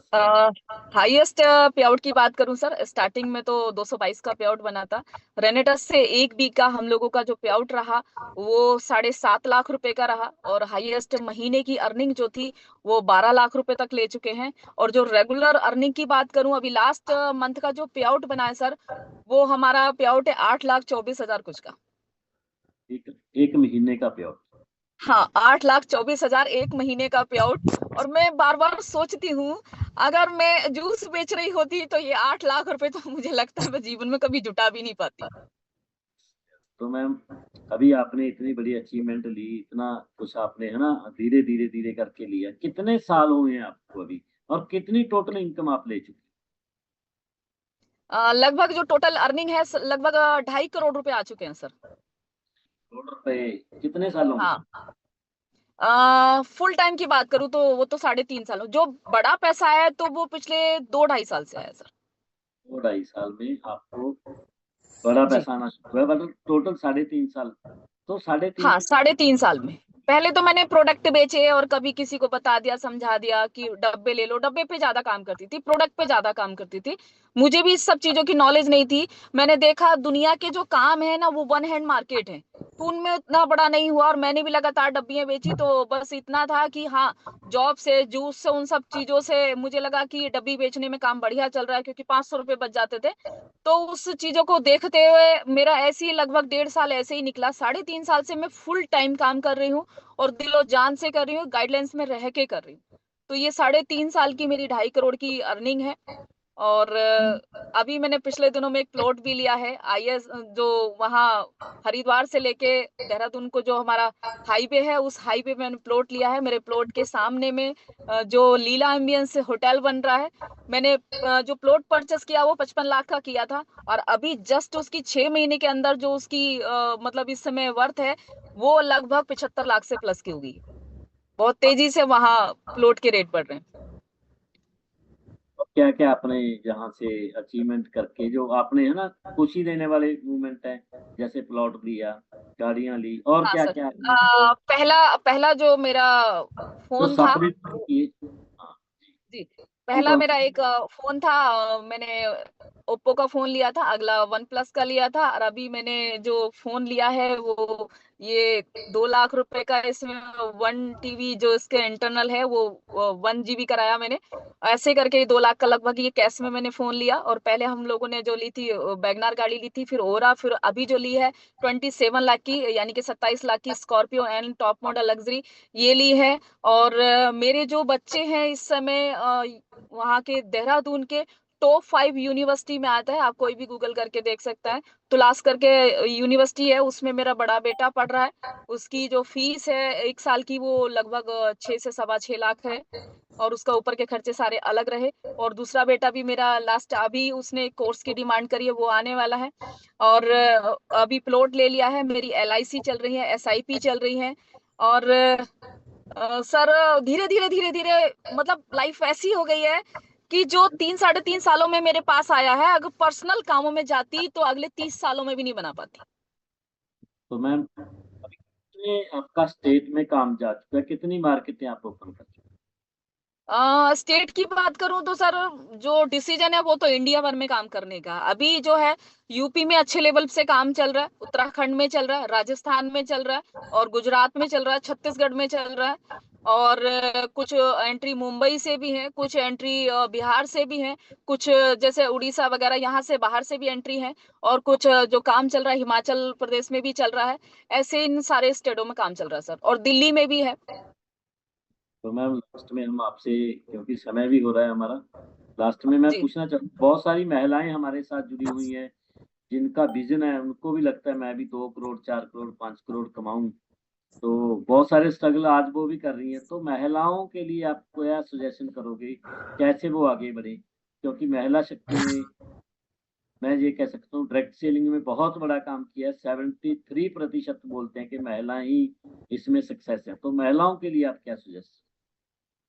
सर, 73 में ने जो लेडीज हैं वो अदर्स कंट्री की ज्यादा है, इंडिया की कम है। इंडिया की लेडीजों से जितनी अभी हमें रेनेटस में जुड़ी हुई हैं, और जितना मुझे सुन रही हूँ, मैं उनसे एक ही बात कहना चाहूंगी कि आप सेल्फ डिपेंड बने। जो इंडिपेंडेंस बिजनेस होता है ना, सेल्फ डिपेंड जो होता है, वो बहुत लाजवाब बिजनेस होता है। सीधी बात में बात करूं तो बेचारी बनना बंद कर दीजिए। क्योंकि हम लोगों के अंदर ना वो शक्ति है कि अगर हम लगा देना, तो यकीन मानो दुनिया इधर की उधर कर सकते हैं। जो चाहो जीत सकती हो, जो चाहो कर सकती हो। मैंने भी क्यों करा कि मेरे सपनों में जानती, मेरे अंदर पहले से ही बड़े सपने देखने की आदत थी। मैं अपने जीवन की थोड़ी सी आपको बात बता दूं कि रेनेटस से पहले भले ही मैं जूस बेचती थी, चने बेचती थी, मुझे पहले से मेरे जो शौक थे बहुत बड़े थे। बड़ा कुछ करने की चाह में थी अपने जीवन में। मैंने पहले जब अपनी शादीशुदा लाइफ में थी, मैं वहाँ पार्लर भी किया, मैंने कॉस्मेटिक का काम भी किया, गाड़ियां लेने बेचने का काम भी किया। 2-2 मकान मैंने अपने हाथ से अपनी इनकम से बनाए। मैं शुरू से मेहनती रही। और मैंने कभी भी ये नहीं देखा कि मेरे इस काम को कोई और कर दे। मैं हमेशा से एक चीज सोचती थी, ये काम है, इसको मैंने ही करना है। मेरी शुरू से एक आदत रही है। मैं आप सबसे कहना चाहती हूँ कि रेनेटस का जो काम है ना, बहुत आसान है। और हाँ, मैं मानती हूँ घर के चैलेंज होते हैं, बच्चों का देखना, फैमिली का देखना, हस्बैंड्स हैं, और कुछ ऐसे भी चैलेंज होते हैं कि हस्बैंड लोग करने नहीं देते हैं। कुछ लोग ऐसे भी पेरेंट्स होते हैं कि लड़कियों को करने नहीं देते हैं, बाहर निकलने नहीं देते हैं, और वो मुझे सुन रही हैं। मैं उनसे कहूंगी, सबसे पहली बात, जब हमें कोई भी चीज चाहिए होती है, तो हम सामने वाले को वो जो हमें चाहिए वो हमारे दिल से जुड़ी हुई चीज है, और वो हमें करनी ही करनी है। देखिए, सेल्फ डिसीजन होना बहुत जरूरी होता है। मेरा खुद का सेल्फ डिसीजन था कि मुझे आगे बढ़ना है, करोड़पति बनना है, बड़ा पैसा कमाना है, तो सेल्फ डिसीजन मेकर बने। अगर देखो आज के टाइम में जो लड़की आर्मी में है, तो उसका खुद का सेल्फ डिसीजन था कि मुझे ये बनना है, तो उसने अपने पेरेंट्स को भी कन्विंस किया, और पूरी तरीके से कन्विंस करके उसने पढ़ाई की, उस लायक अपने आप को बनाया कि वो आर्मी में आज पोस्ट पे है, अपनी अच्छी कुछ ऑफिसर की पोस्ट पे है, कुछ अपने हिसाब से वर्क कर रहे हैं। आईएएस बनने के लिए लड़की खुद, अभी पिछले दिनों में देखो, जो हमने देखा है कि लड़कियां कितना कितना आगे पहुंच चुकी हैं। आप देख रहे हैं पायलट बन रही हैं, इनके खुद के सेल्फ डिसीजन होते हैं। आईएएस, पीसीएस, कितनी कितनी जगहों पे लड़कियां वर्क कर रही हैं। सेल्फ डिसीजन बहुत जरूरी है कि मुझे कुछ करना है। जब हम कुछ करने वाली बात आ जाती है, तो इंसान फिर वो मैनेज कर लेता है। क्या है कि जब हमें खुद में घर में, अब एग्जाम्पल के तौर पे हम हमारा घर में एक बच्चा है, हम उसको कैरी कर रहे हैं, हर तरीके से लेके चल रहे हैं, और उसी समय में बच्चे का स्कूल का आना जाना और भी बहुत सारे काम होते हैं, वो भी हम देख रहे हैं। और फिर हमारे घर में एक मेंबर और बढ़ जाता है, अगला बच्चा आ जाए या फिर कोई भी आ जाए, हम उसको भी करना शुरू कर देते हैं। हम अपने घर को हर तरीके से जैसे मैनेज करते हैं, वैसे ही अपने काम को भी मैनेज करना शुरू करें। मैं इतना जानती हूँ कि लेडीजों के लिए बाहर निकल के, दूर निकल के काम करना थोड़ा सा चैलेंजेस होता है, लेकिन अपने घर से करने वाले काम तो जरूर करें। इस बात की ये तो सच्चाई है कि कोई भी काम जब करना शुरू करेंगे तो हो ही जाता है। और किसी भी काम को जब हम करते हैं, तो हमारे दिमाग से, हमारे अंदर से डर बाहर निकल जाता है। काम करने से डर बाहर निकलता है। अगर आपको प्लान प्रेजेंटेशन करने में डर लगता है, तो उसको करना शुरू कीजिए, वो डर बाहर निकल जाएगा। अगर आपको गाड़ी चलाने में डर लगता है, तो उसे करना शुरू कीजिए, डर बाहर निकल जाएगा। कोई भी काम को जब हम करना शुरू करते हैं, उससे डर हमारा बाहर निकल जाता है। जितनी लेडीज हैं, सेल्फ डिपेंड बने, मैनेज करे। लेडीजों के अंदर वो पावर है जो वो कर सकती हैं, अगर करने पे आ जाए तो कर सकती हैं। अपने हस्बैंड्स को, अपने पेरेंट्स को सच्चे दिल से, अच्छे से कन्विंस करने की कोशिश करें कि मुझे ये करना है, को कन्विंस कर ही लेते हैं। अगर हमने खुद की अचीवमेंट के लिए, अगर कभी एक इंजीनियर है, एक कोई भी लड़की अपनी जगहों पे है, तो उसने स्टार्टिंग में जब पढ़ाई की बात करी होगी, तो उसके पेरेंट्स ने भी मना करी होगी। आर्मी के लिए जब लड़की ने बोला होगा कि मुझे आर्मी में जाना है, मुझे ये बनना है, मुझे ऑफिसर बनना है, आर्मी ऑफिसर बनना है, तो उसके पेरेंट्स ने भी मना किया होगा। ये हर घर में होता है। लेकिन उसका जो मिशन एंड विजन था, वो स्ट्रोंग था। उसने अपने पेरेंट्स को भी कन्विंस किया कि मुझे करना ही करना है। हम कितनी सारी मूवीज देखते हैं कि हर जगह पेरेंट्स अपनी लड़कियों को पीछे खींचते हैं कि नहीं, ये नहीं करना, ये नहीं करना, ये नहीं करना। लेकिन जब उसके इरादे स्ट्रोंग होते हैं, तो वो कन्विंस कर लेते हैं। आपके इरादे स्ट्रोंग है, रेनेटस से पैसा कमाना है, तो अपने लोगों को कन्विंस कीजिए। और उनसे एक मैसेज और उन लोगों के लिए है, माफी चाहूंगी, उस चीज का बुरा मत मानना। रेनेटस के नाम पे आप कन्विंस तो कर लेते हैं, लेकिन वो समय अगर रेनेटस में नहीं लगाते, अपनी बाहरी दुनिया में लगा देते, अपनी पर्सनल दुनिया में लगा देते हैं, तो माँ बाप का और हस्बैंड का, जो पेरेंट्स का है ना, वो हम पे विश्वास कच्चा हो जाता है। जब विश्वास कच्चा हो जाता है, उसको देख करके अगले पेरेंट्स अपने बच्चे को नहीं भेजते।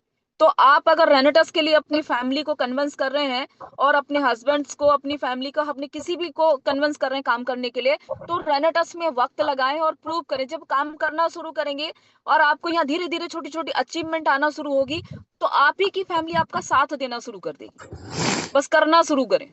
जी सर। तो रानी, कह सकते हैं झांसी से लेके कल्पना चावला तक औरतों ने इतिहास रचे हैं। और जी। यहाँ पे भी हमारे बहुत सारी महिलाएं, आप जैसी बहुत सारी है ना, सरिता मैम जैसी लेडीज ने, लड़कियों ने इतिहास रचा है। तो इरादा नेक होना चाहिए, और मजबूत होना चाहिए तो सक्सेस मिल जाती है। तो मैम, आपके साथ आज का दिन बहुत अच्छा रहा, बहुत सारे लोगों का आपने विजन क्लियर किया, और मैं चाहूंगा कि आप अपनी गाड़ी को दिखा सकते हो अभी, तो हम अभी वेंड अप करेंगे इसके बाद। यस। जी सर, तो मैं बस एक चीज और कहूंगी कि थोड़ा सा सबमिशन में रह के काम करें। सबमिशन बहुत जरूरी है, सबमिशन में रह के काम करना बहुत ज्यादा जरूरी है। मैं जब थोड़ा सा बता दूं कि जब मैंने स्टार्टिंग में काम कर रही थी तो कभी मुझे कोई गाइड करता था, कभी मुझे कोई गाइड करता था। ऐसे करके मेरा काम चल रहा था। और फिर उसके बाद जब मैंने देखा कि मुझे एक बार वहां पे ना रखें उस समय। जी जी सर। बहुत सारे मेंटर, बहुत सारे गुरु, बहुत सारे कोच थे आपके पास उस समय। अच्छा अच्छा, जी सर जी सर। वो जब मैं एक बार सहारनपुर में गई और सहारनपुर में सेमिनार में मिस्टर वीरभान चौधरी सर आए हुए थे, तो उनसे मैंने बोला, मैंने कहा सर आप लोग स्टेज पे बोलते हो कि हम हमारा जो एक्सपीरियंस है वो इतने इतने दिन का है और आज हमारी इतनी बड़ी अचीवमेंट है।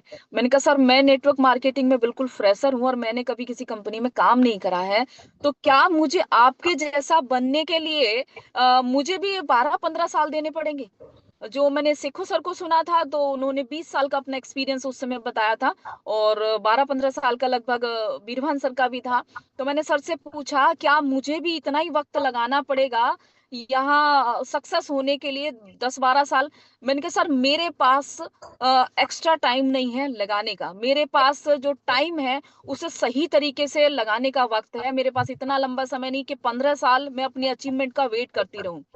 तो सर ने मेरे को बहुत अच्छी लाजवाब बात बताई कि जो हमने 15 साल स्ट्रगल करके रोड मैप जो रेडी किया ना, बस उसको फॉलो करना शुरू कर दो, आपकी अचीवमेंट आपके पास आ जाएगी। तो जो जितने मेरे सीनियर हैं, राजवीर सर हैं, वीरभान सर हैं, शंकर सर हैं, सरिता मैम है और अवतार सर हैं, मैं सच कहना चाहूँ कि आप लोगों के सपोर्ट से मैं बहुत आगे निकली और फिर मुझे समझ आया कि जो इन लोगों ने कर रखा है। एक बार सर आप भी आए थे और आपकी काउंसलिंग में भी मैंने काम किया था कुछ समय के लिए। ज्यादा लंबा आपके उसमें टच में काम नहीं करा उस समय। क्यों? क्योंकि कभी ना हमें बीच में मिस गाइड कर दिया जाता था कि अब से तुम इनके गाइडलाइंस में रह के काम करोगे, फिर बता दिया अब से तुम इनके साथ काम करोगे, अब से तुम इनके साथ काम करोगे। लेकिन एक 6 महीने 6-7 महीने पहले का वक्त है, हमें उस समय डिसीजन खुद लेना पड़ा कि हम अपना गुरु खुद से चुनेंगे। और हम गए चंडीगढ़ और चंडीगढ़ जाके राजवीर सर के घर पे गए। और जब सेखो सर के घर पे गए और वहां हमने अपना सबमिशन की बात करी, मैंने कहा सर बहुत हो गया इधर उधर के धक्के खाना, हमने अपने काम को बड़ा करना है, इंडिया भर में छाना है, बड़े लेवल पे काम करना है।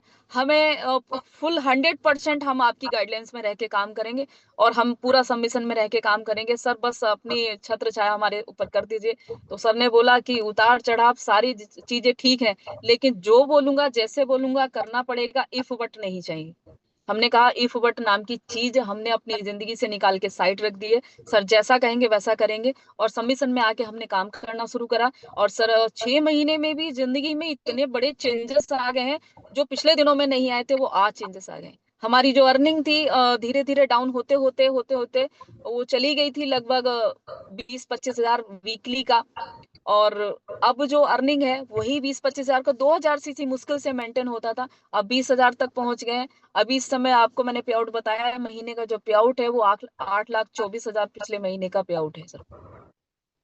तो सबमिशन बहुत अर्चना जरूरी मैम, है। और अर्चना मैम एक क्वेश्चन छूट गया है।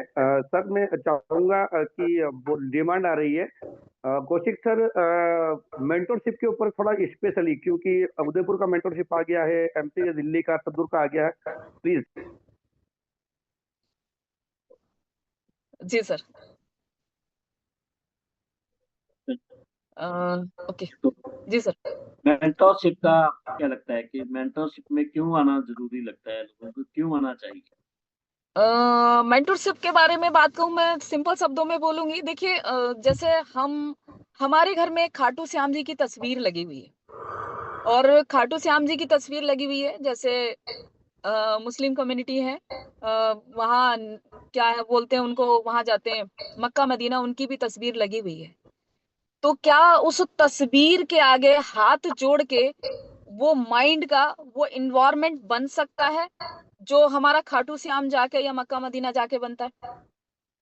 नहीं बन सकता ना। तो बिल्कुल। मेरा कहना यह है कि जिंदगी में इंसान देखिए डॉक्टर बनने के लिए उसको अपनी कैटेगरी के लिए, अपने डॉक्टर बनने के लिए उसको अपनी पढ़ाई करनी पड़ती है, मास्टर बनने के लिए उसको अपनी पढ़ाई करनी पड़ती है, इंजीनियर बनने के लिए उसको पढ़ाई करनी पड़ती है, नेटवर्कर बनने के लिए भी कुछ ऐसी चीजें होती हैं कि ये बहुत ज्यादा जरूरी है और बहुत ज्यादा जरूरी है। अगर आप उन सब चीजों से अलग रहे तो आप एक नेटवर्कर की लिस्ट में नहीं आ सकते। ये सच्चाई है। मेंटोरशिप एक ऐसा प्रोग्राम है, ऐसा इन्वायरमेंट है, ऐसा माहौल होता है कि जैसे हम मंदिर में जाके हाथ जोड़ के और जब मांगते हैं कि ये मेरी जो भी श्रद्धा है, मेरी मन्नत है कि पूरी हो जाए, और वो पूरी हो जाती, क्योंकि वो सबकॉन्शियस माइंड जो है ना वहां के इन्वायरमेंट में पूरा स्ट्रोंगली तरीके से सोचता है और उसे ऐसा लगता है कि यहाँ आके मैंने माथा टेका है तो मेरी श्रद्धा यहाँ आके पूरी हो जाएगी, तो उसकी श्रद्धा पूरी हो जाती है। एक नेटवर्कर को अगर मेंटरशिप में जाके और उसने ये सोच लिया, वहां हाथ जोड़ के अपने दिल से, अपने मतलब माथा टिकाना जरूरी नहीं होता, अपने दिमाग का अगर श्रद्धा करके वहां ये सोच लिया कि मुझे अगले 3 महीने में, 4 महीने में मुझे ये लेवल चाहिए, इतने लाख रुपए की इनकम चाहिए, मुझे ये अचीवमेंट चाहिए, तो ये सच्चाई है। वहां का जो माहौल होता है एक नेटवर्कर के लिए, इस कंपनी में काम करने के लिए और अपनी अचीवमेंट के लिए, वो मेंटरशिप ही ऐसा है जो इंसान को बड़ा काम करने के लिए प्रेरित करता है। इतना बड़ा काम करने के लिए मेरा जो विजन क्लियर हुआ था रेनेटस में और नेटवर्किंग में आके कि हाँ मैं बड़ा कर जाऊंगी, वो फर्स्ट मैंने मेंटरशिप अटेंड किया था। वहां के माहौल को देख के मुझे समझ आ गया था कि मेंटरशिप एक ऐसी चीज है, ये ऐसी मतलब यूनिवर्सिटी है कि इसमें जाके वो एजुकेशन मिलेगी कि अचीवमेंट को जहां हमने 100 टाइम मेहनत करनी होगी वहां 10 टाइम मेहनत करके कर सकते हैं। यानी कि जो हम हार्ड वर्क करते हैं ना, वो हार्ड वर्क को स्मार्ट वर्क में कन्वर्ट करके हमें दिया जाता है मेंटरशिप में जाके, और उस स्मार्ट वर्क को करके जो हम 10 साल में काम नहीं कर सकते, वो स्मार्ट वर्क को करके हम 1 साल में कर सकते। मेंटरशिप तो एक ऐसी चीज है, मतलब मेरे हिसाब से तो मेंटरशिप में अगर वो नहीं आया तो जीवन में कुछ नहीं कर पाएगा। मेंटरशिप इतनी लाजवाब चीज है कि इसमें होना ही चाहिए। मेंटरशिप बहुत अच्छी चीज है। अगर मैम जितने भी लोग मुझे सुन रहे हैं और इंडिया भर के कहीं से भी है, एक मिनट सर, जहां से भी मुझे सुन रहे हैं, मेंटरशिप एक ऐसी चीज है कि एक बार आके देखिए, समझ आ जाएगा कि आप कितने दिन में कितने लाख रुपए की, कितने करोड़ रुपए की अर्निंग कर सकते हैं, कौन कौन सी अचीवमेंट कर सकते हैं, और बड़ा इजी टू वे वर्क मिलता है। वो इजी टू वे वर्क करके आप अपनी अचीवमेंट कर सकते हैं। जितने लोग मुझे सुन रहे हैं, बिल्कुल एनी कंडीशन, किसी तरह का इफ बट ना लगाएं, अपना मेंटरशिप का टिकट बुक करें और उदयपुर के और जहां जहां हमारे प्रोग्राम है उन प्रोग्रामों में मिले, जहां जिसके नियर बाई है, जहां जो जा सकता है, मेंटरशिप को जरूर अटेंड करें। क्योंकि इंसान, हमारा इन्वेस्टमेंट कुछ भी नहीं है, कोई इन्वेस्टमेंट नहीं है। बंदा अपने बिजनेस से 1-2 लाख रुपए कमाने के लिए 10-10 20-20 लाख रुपए के छोटे मोटे शोरूम खोलते हैं, छोटी मोटी दुकानें करते हैं, बहुत सारी इन्वेस्टमेंट करते हैं। हमारी नेटवर्क मार्केटिंग में, रेनेटस में हिट करने के लिए, करोड़ों रुपए कमाने के लिए, मतलब 4 से 5 हजार रुपए, 3,500 रुपए का, 3,400 रुपए का हमारा टिकट है। उस टिकट को खर्च करके 1,000-1,500 का आना जाना हो जाएगा। एग्जाम्पल 5,000 रुपए आपके खर्च हो जाएंगे। ये 5,000 रुपए आपको करोड़ों रुपए कमाने का ऐसा रास्ता दे देंगे। कोई इन्वेस्टमेंट नहीं है, 2 दिन की इन्वेस्टमेंट है, 2 दिन का आपका टाइम लगेगा और आपकी 5,000 रुपए की इन्वेस्टमेंट है। ये 5,000 को 50 लाख रुपए कमाने का, 5 करोड़ रुपए कमाने का आपको रास्ता दे दिया जाएगा और आपको समझ आ जाएगा कि मेंटरशिप ही एक ऐसी चीज है, जब आप आएंगे और वहां क्लियर हो जाएगा, अगले मेंटरशिप में आपकी सबसे ज्यादा भीड़।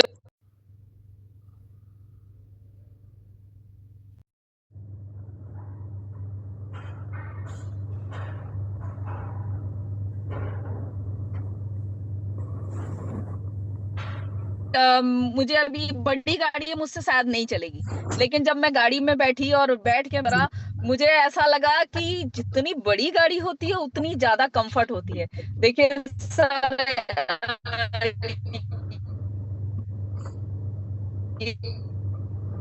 तो आपकी वॉइस ब्रेक हो रही है, वॉइस वॉइस ब्रेक हो रही है आपकी।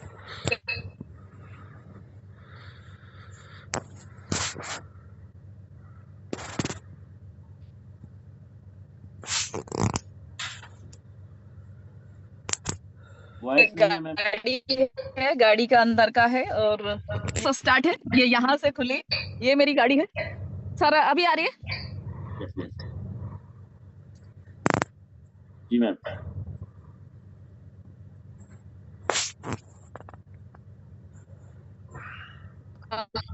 सर अभी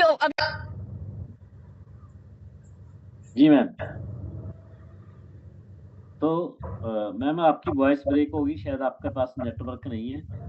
तो दोस्तों थैंक यू सो मच। आज हमने अर्चना मैम के साथ बहुत सारे क्वेश्चनों को किया और आपके बहुत सारे क्वेश्चन क्लियर होंगे। कैसे एक जूस चने बेचने से उनका सफर शुरू हुआ और कैसे वो करोड़ों की मालिक, कैसे लग्जरी लाइफ को जी रहे हैं, कैसे लग्जरी गाड़ियों को एंजॉय कर रहे हैं, कैसे इंटरनेशनल टूर को वो एंजॉय कर रहे हैं। तो वो सब आपने देखा धीरे धीरे धीरे करके मात्र 3.5 साल में उन्होंने इतिहास रच दिया। और बहुत सारे आज स्टार्टअप पे हैं दोस्तों, बने रहना, टिके रहना। मैं आपको यही बोलूंगा, हमेशा अपने जूम के ऊपर और पॉडकास्ट के ऊपर आना है, अपनी टीम के साथ आना है। तो दोस्तों नेक्स्ट संडे फिर हम एक नए लीडर के साथ, एक नई पर्सनैलिटी के साथ आपके रूबरू कराएंगे। बहुत सारे क्वेश्चन, कैसे उनका लाइफ में स्ट्रगल रहा, कैसे उन्होंने